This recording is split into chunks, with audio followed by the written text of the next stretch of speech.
der zentralen Position, muss Schwarzer an Vorsicht, dann ist es Freiburg, das ist knapp noch. Tor! Tor! Für die Frankfurter Eintracht, 5:1, herrlich! Hi and welcome to the German Fußball Podcast, and we have another special edition, another distinguished guest. Dad, you're always beside me here on my right, and then we also have Florian Plettenberg. And welcome, first of all, Florian, to the German Fußball Podcast. Yeah, thanks a lot. It's a privilege to be here. Pleasure. And before we proceed with a lot of exciting transfer news going into the winter, you are a reporter at Sky Sports. That, having been at Sky in Sky Germany, why don't you give us a little insight into not only our German audience, but our international audience, who Florian is and what makes him so special at his job?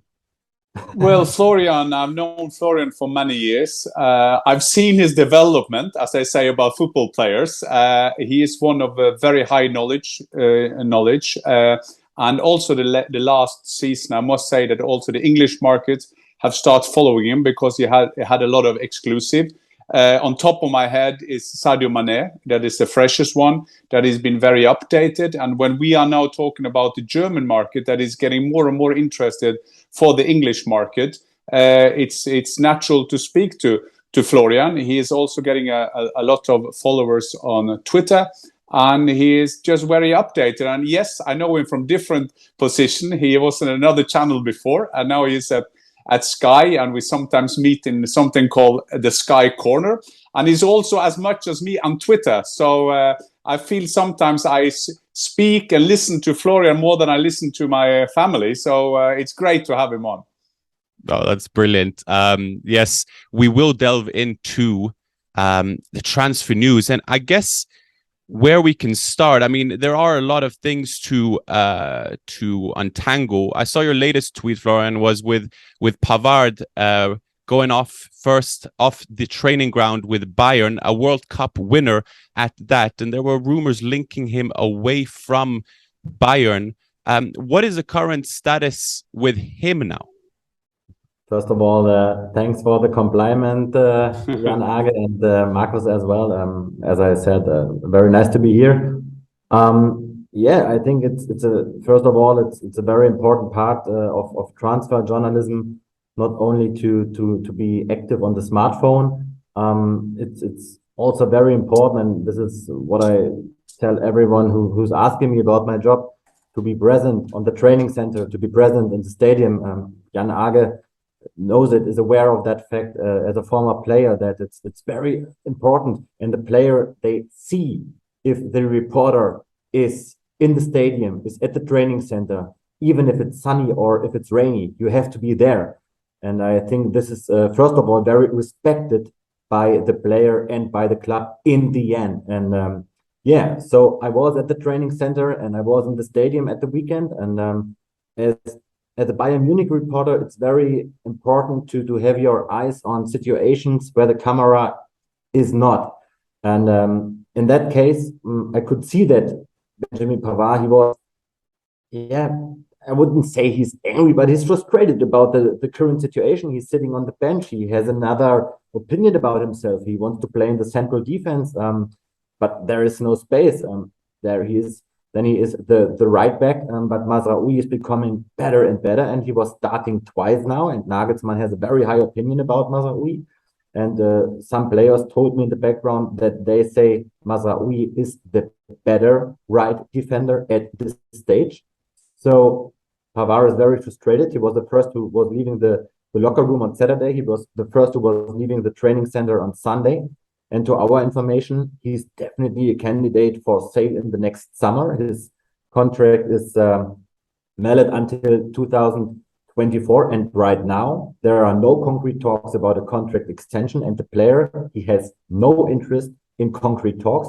And the Bayern bosses, they also say, okay, we are not in a hurry to extend.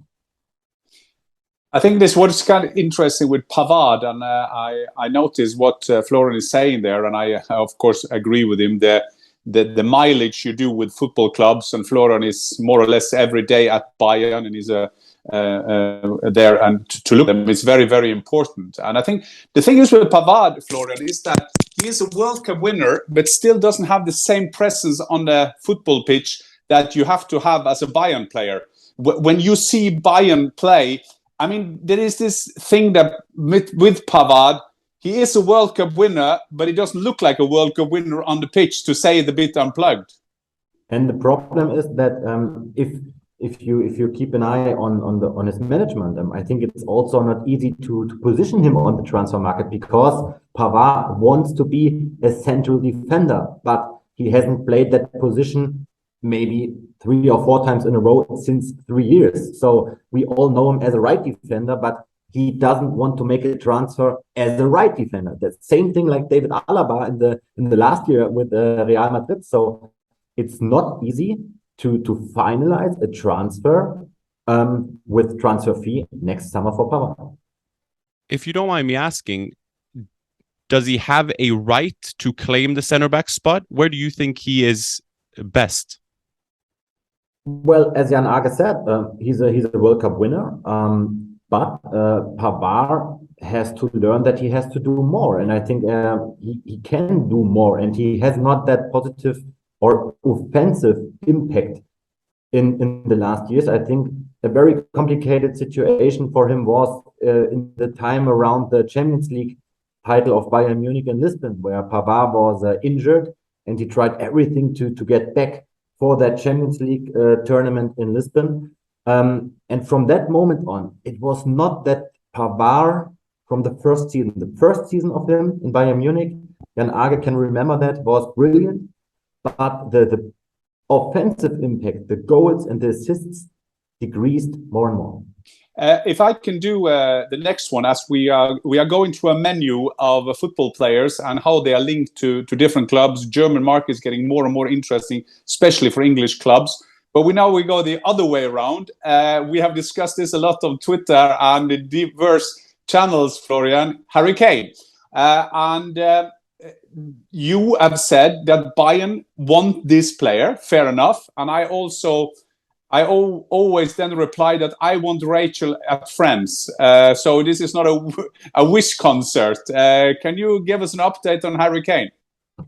Well, what we know for 100% is that there has been a direct contact between the Bayern bosses and the management of Harry Kane. And Harry Kane was a player they were talking about in the buildings of Bayern Munich in the last summer, when they talked about possible players who can replace Lewandowski one day.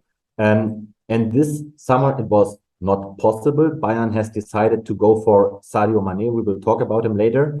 But what will become more and more important is that Harry Kane is obviously hesitating to extend his contract at Tottenham Hotspur. His contract is valid until 2024. And Jan Age, as you know, he's a legend. He's a Thomas Müller guy of Tottenham, but he doesn't win titles there. And he's 29 years old. He will become 30 next year. And imagine that he will finalize his career one day without a big title. And I can really, really imagine, and this is what we hear from the sources around the player, that he can imagine to join Bayern Munich maybe next summer. For sure, it's a question about the price. But as you know, no one believed that Bayern had chances with Sadio Mane. But if Harry Kane, as a legend, goes to the bosses maybe next spring and you say, okay, I don't want to extend my contract, please let me go. I don't think that Tottenham Hotspur will say no, because first of all, they can get a transfer fee, and I'm convinced that he wouldn't have a price of around 7 or 80 million euro. I don't think so, with 1 year contract last. So I think Harry Kane will become a hot topic for summer 23 for Bayern Munich. That quick question, because we've discussed this before. Obviously, in the back of Harry Kane's mind will be the Premier League record, chasing Alan Shearer's undisputed record so far.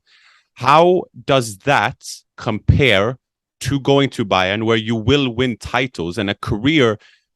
You look back at a career and you're judged by records, but also trophies. What do you think goes through his mind? And I'm sure you could relate to how you thought of it while you played. Yeah, no, but it's an interesting question. Of course, as a investigator, as Florian is, they have to find out. They talk to his entourage and everything. Harry Kane hasn't said anything about. He's been very diplomatic when he speaks. He's very loyal to his club. He's the captain of England. He's the captain of Tottenham Hotspurs. But of course, I look back on my career and I said I have a good career based on my talent, but I would love to have more titles. No matter which level you've played on, you would like to have that. I think that what speaks, there is always a plus and minus when you do those kind of decisions. On the plus side for Harry Kane, when he looks back at his career, say that he stays for Tottenham all his life, but when he looks back, then he can say, I broke the record for most goals for England. I broke the record of most goals for Tottenham. He's getting closer there. Jimmy Greaves is ahead of him, a Tottenham legend. He can break the Premier League record of Alan Shearer. That is an unbelievable record that he can break. But of course, it depends. How are you as a person? Yes, he is a Brit. Sometimes it's harder to get a Brit to go abroad. But still, you can see some of them want an adventure. They want to go out. They want to experience something else. When you go to Bayern, you get a guarantee of titles. But what is interesting with him, someone learned me now how to say analysis.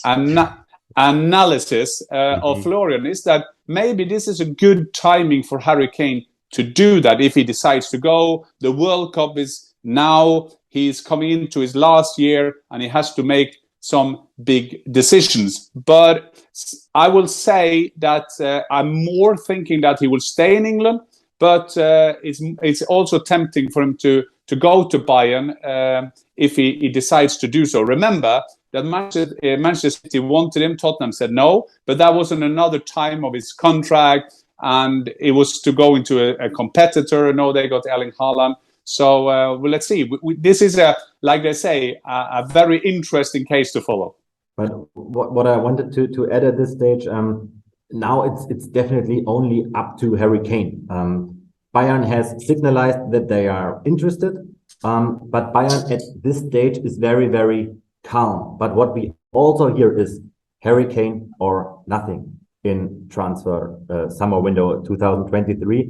But you can't forget they have invested a lot of money in Mathys Tel. That's a player who is who came because Hasan Salihamidzic has such a very high opinion about him. He's 17 years old right now, but as you can see, he's playing more and more. And Bayern Munich is a very political team, and a player in this age, it's not normal that he gets that playing time that he gets right now. So you can see that Bayern trusts in the development of Mathys Tel, and you can't forget Eric Maxim Choupo-Moting. We had it in our show transfer update on Monday. It's not clear if Choupo-Moting will extend his contract valid until 2023. No talks right now. The player is a low earner at Bayern Munich, a low earner, and he has a big market at this stage. And it's not clear if he will extend. Talks will take place after the World Cup. So this is also a financial aspect. And I think, and I'm convinced that if Eric Maxim Choupo-Moting won't extend, Marcus Thuram will become a hot topic at Bayern Munich. So that is the Gladbach striker. I just want to say to Marcus, with just a comment on Florian, is that Bayern also said, there's a lot of things Bayern is saying. They also said that Robert Lewandowski wouldn't leave. Check, he did leave. They also said they were not desperate to get Erling Haaland. They were desperate to get Haaland. They also said they didn't have money to get Erling Haaland. Was also wrong. Okay, but let's get now to the next player, Marcus. Well, we can go through the list. And we have, like you said, that in the beginning, an exciting crop of young German players as well, in Musiala and Florian Wirtz as well. Florian Wirtz desperately trying to reach the World Cup, but looking increasingly unlikely. Where do you see his kind of development trajectory going? And I wouldn't say it's similar, but you have a guy like Kai Havertz, who was incredible for Leverkusen, who did incredibly well at a young age and went to England. Can we see something similar happening with him? And where do you see that going so far? First of all, Jan Age, what's the translation for Kreuzbandriss? Cruciate ligaments. Okay, so he's in a recovery process Of at course. this stage. So very. Yeah. All I can say is he's an amazing player. He's on the same level as Jamal Musiala. He's one of the biggest talents. Is he a talent? He's more than a talent in Germany. But as you know, a player with such an injury, it is possible. We don't wish him to that, but it is possible that it's another player after that injury. So at this stage, it's too early to link him to Bayern Munich. For sure, it's a player who is on the list of Bayern Munich. Everything else would be crazy. But as you know, he has extended his contract in the last month, and he has a long-term contract at Bayern 04 Leverkusen. So Wirtz at this stage is no topic for Bayern Munich in the next summer transfer window. But what is interesting, Marcus, if I may say so, because it's to understand when Florian is talking about the big German talents, it's always the first address to go to Bayern. And that is quite interesting to tell about that story, because sometimes that will never happen in England, for example. If there is a great talent in Manchester United, there's no way he would go to Liverpool, or a Liverpool player would go to Manchester United.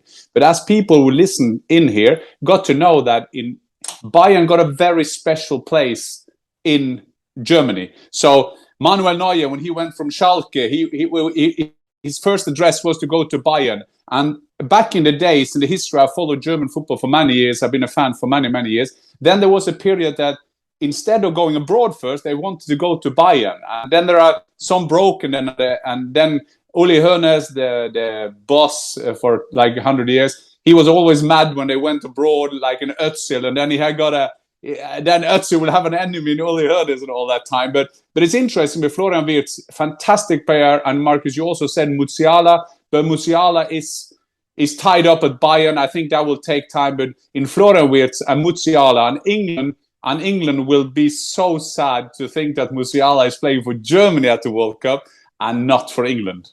And I think that Bayern Munich, Jan Age has spoken about him. Thomas Müller, it's also very political. As long as Thomas Müller is under contract, he will play, and there is no space for other players on his position. And Musiala, it's also hard to get playing time, and it will become a very, very interesting story if Müller will came back this season, and all the players in the offensive are 100% fit. So I think Bayern Munich is focused on getting a striker 2023.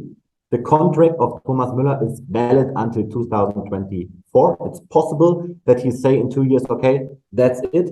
And I think in 2024, in this summer transfer window, Bayern will be connected to a lot of playmakers. Is it the right translation for a number 10, Jan Age? So I think a player like Wirtz or any other player is or could become a hot topic in 2 years. Is Havertz someone that could be of interest? Well, they have discussed about Kai Havertz in this summer transfer window as well. They have discussed about Joao Felix. They have discussed about a lot of players who could replace Robert Lewandowski, but same situation like Joao Felix, Kai Havertz was too expensive. I think Kai Havertz will become a very interesting player for Bayern Munich 2023, for sure. He's under contract at Chelsea, but you can't forget that Kai Havertz, and I have often spoken to him in interviews, and he's a very sensitive player.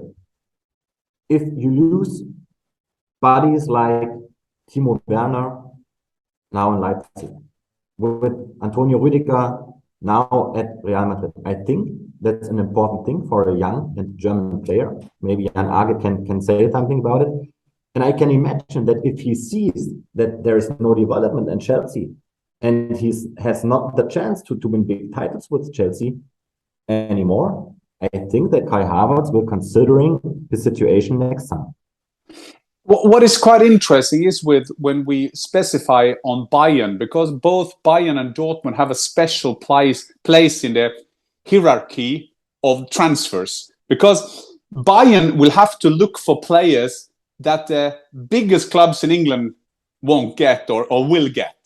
And because Bayern, they don't have oil and gas, they don't have a country who support them. They are a member club, so they have to find these players. Which level are they on? So you will think that they will always try to get the German players, the best German players.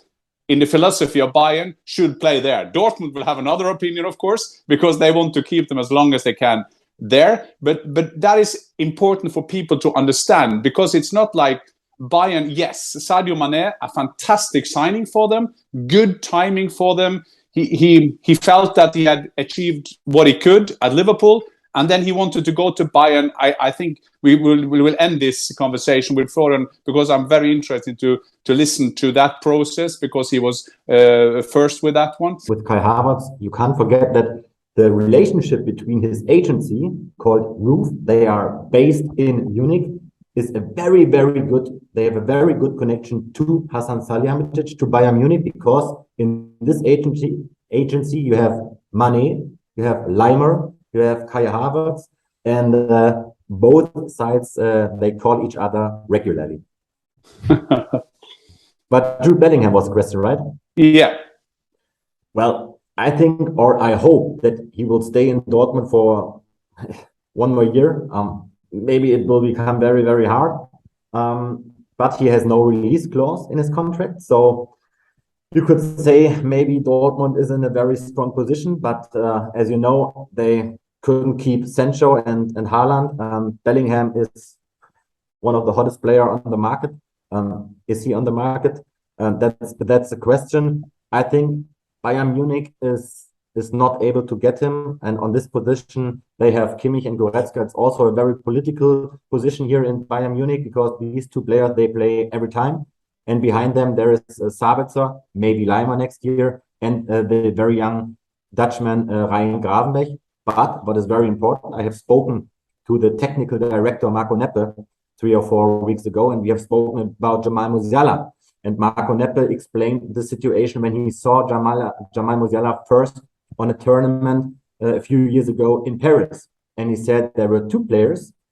He see them, and he was saying, amazing, amazing. Jamal Musiala and Jude Bellingham. And Jude Bellingham, he was, before his move to Dortmund, he was in the Allianz Arena. He visited a match of Bayern Munich. So Bayern Munich was considering to transfer Jude Bellingham when he came to the Bundesliga.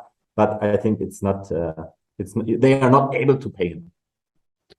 I'd like to just conclude it then, in terms of, as we mentioned, you coming out with the Mane news, and it's rather interesting. We've had Fabrizio on last week, and it's always very fascinating to get an insight into how the likes of you, Fabrizio, Christian, how you work when it comes to a transfer like that. And I'm sure a lot of people would be interested in knowing that. How do you navigate and balance coming out with the news, getting the trust from agent, from player, from sporting director, club? How is that process? And if you could use the Mane transfer as an example of such. I have to smile, because I got that question so often the last couple of months. First of all, I want to say, when I met Jan Age, your father, in Paris at the Champions League final, Jan Age, I can tell that story, huh? Yeah, of course. And Jan Age was sitting in the first row for sure, and I was sitting a few rows behind him, and there was a press conference with Jürgen Klopp. And on this day, the Mane news, we broke it a few days ago or before, and I wanted to place a question about Mane at the press conference a few hours before the final, and Jan Age told me, Florian, do you really think that's hot? I don't think so, because I think it's a political thing from the agents. And I said, Jan Age, believe me, I'm very, very sure in that rumor. But I also have to say, Jan Age, brilliant when you mentioned and when you broke the Lewandowski story in the Sky Corner and no one believed it. Same thing. Sometimes, and now I want to answer the question, it's a glückliche Fügung. How can I translate that, Jan Age? It's which word? glückliche Fügung. It's yeah, it's just you have an intention, you have a feeling, and you have something you want to bring. It was a night, and I was sitting in my apartment in Munich, and I got a call from a source, and it's a very, very good source of mine, and we speak very, very often and regularly. And he said, "Do you know that Bayern is pushing for a transfer of a superstar?" I said, "Yes." "I can give you the name." I say, "Okay, Sadio Mane." And I said, "Really? I can't believe Sadio Mane." He said, "Yes. Go investigating, and let me know about your results." And I was sitting in panic. I couldn't believe that, because you couldn't read that name linked to Bayern Munich anywhere, nowhere. And so I get into myself and I ask, okay, what's the next step? Because at that step, it's very dangerous you have to speak with the next good source, and you have to think about which source you can speak right now, but is that source maybe linked to another reporter, to another journalist? So we investigated, and I got the confirmation from a second source, and it was on a Monday or on a Sunday evening, and I couldn't sleep in the night on Monday. And on Monday we had the transfer update show, and I spoke to my colleague Mark Bernberg.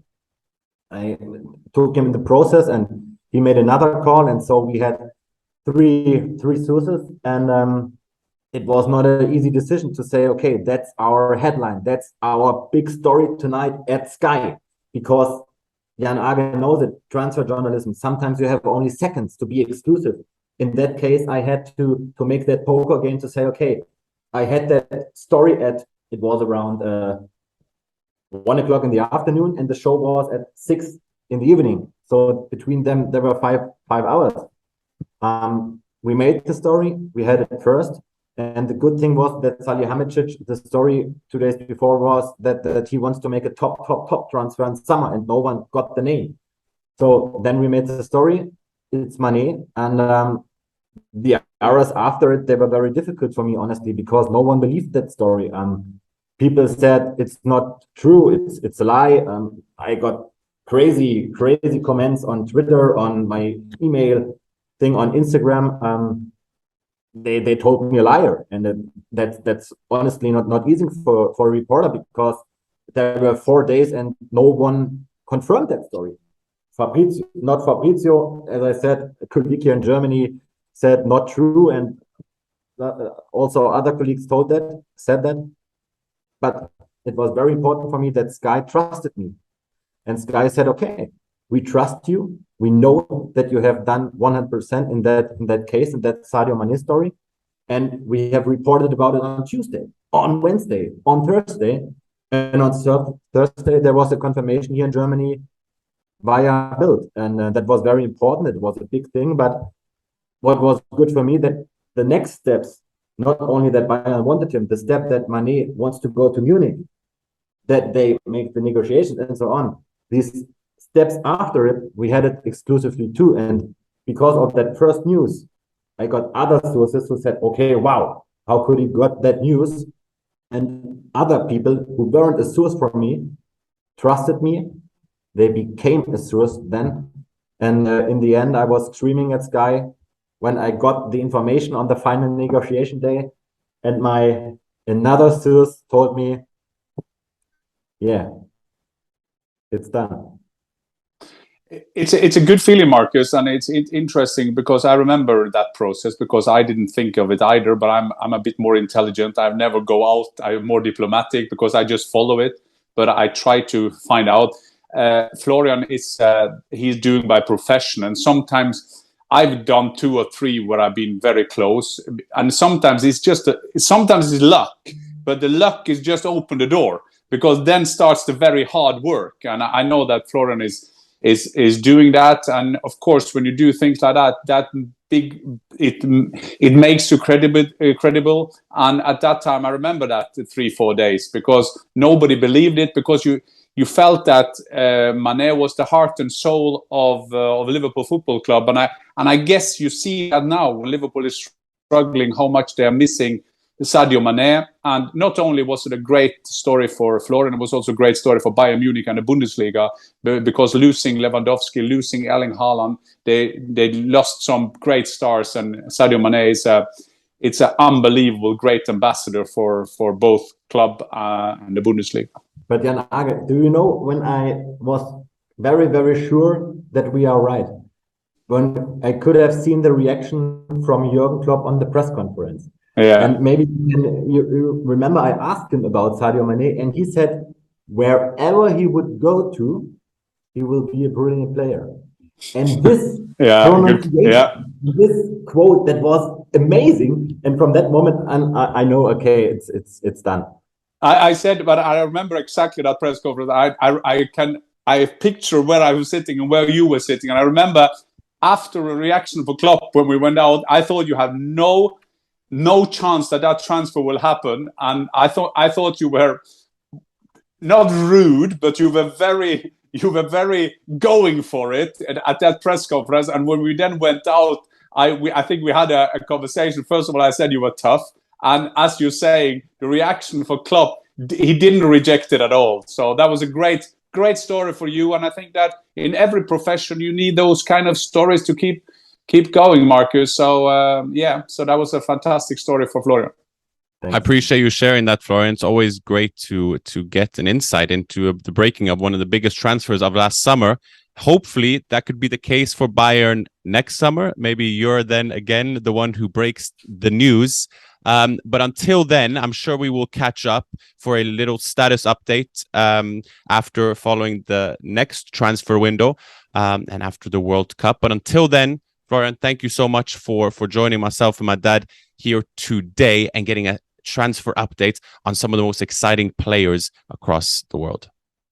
Thanks for watching, and please subscribe. And if you have any comments, any issues, themes that you want us to discuss, give us a comment and we always reply to that. And if you know something that we don't know, which you probably do, just give us a shout.